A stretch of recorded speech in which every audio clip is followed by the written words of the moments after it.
Fear not. Okay, Prince Warriors Volume 2, Chapter 29.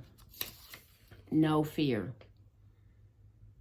Ahoritas, the Quarton Field, 4:07 p.m. Fear not. Evan almost hadn't even noticed the simple phrase that had churned out of his breastplate. He quickly pulled his seed out of his pocket. It had turned bright red like it was on fire. He raised it up in his fist, deploying the shield. Thousands of red seed lights spun around him just as the swarm of Ents descended.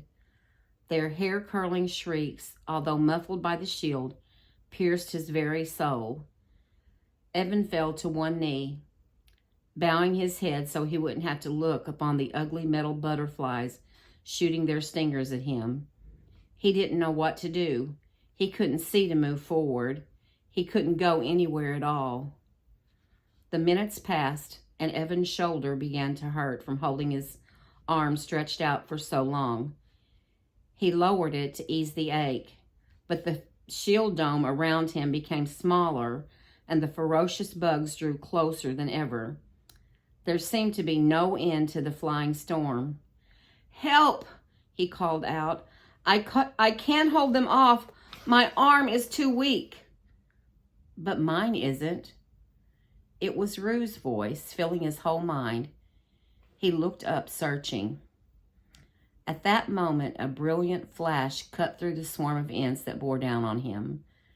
Evan was shocked to see Rook appear before him, slashing a long, gleaming sword through the dense swarm, slicing and scattering the Ents, turning them to dust.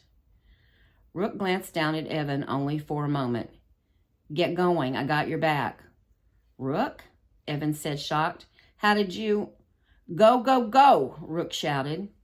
Indeed, there was no time for conversation.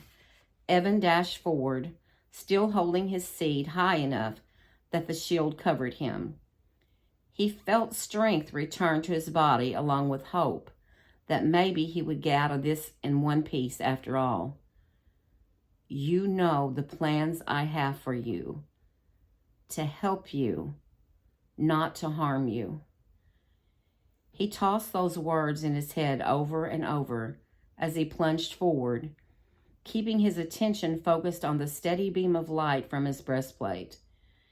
He glanced back from time to time at Rook, who leaped and twirled like a ninja warrior as he fought to keep the Ent swarm at bay, his sword swaying and dancing like a beam of light.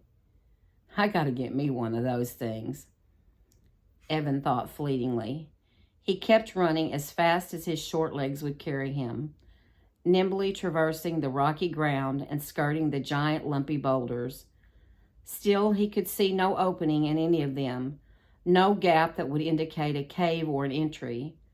Was one of these boulders the Quarton he was supposed to open? And if so, how was he to know which one?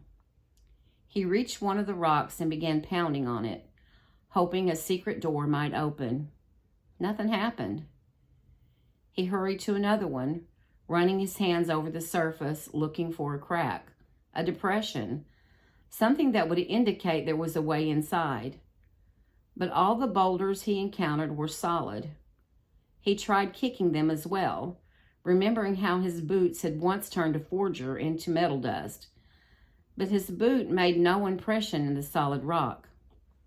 Evan turned back to Rook, who was too busy swatting Ents to notice Evan's problem.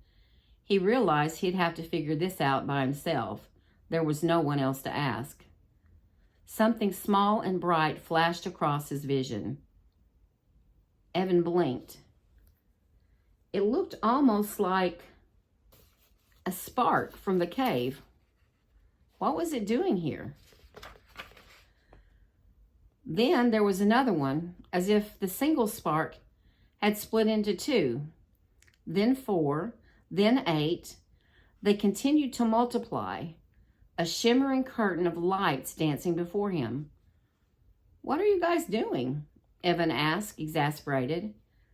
Then the sparks changed formation, creating a line with their light, a path through the field of giant rocks. Evan could have shouted for joy, but instead he just grinned, thrilled to see the trail they were laying out before him. He started to run, following the twinkling path the sparks had created, his boots fairly flying over the hard, barren ground.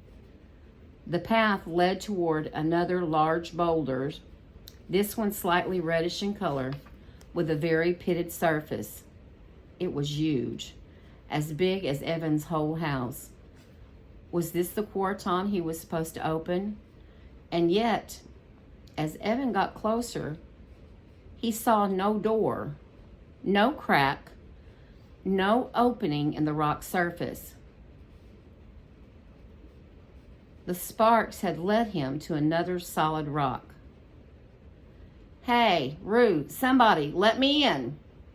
Evan had to lower his shield so he could pound on the rock with both fists. Nothing happened. He turned around to see Rook close behind him, still fighting off Ents with shield and sword.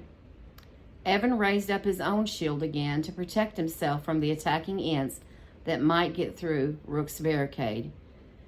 Yet there seemed to be more and more of them closing around the two of them, and there wasn't anywhere they could go from here. They were trapped.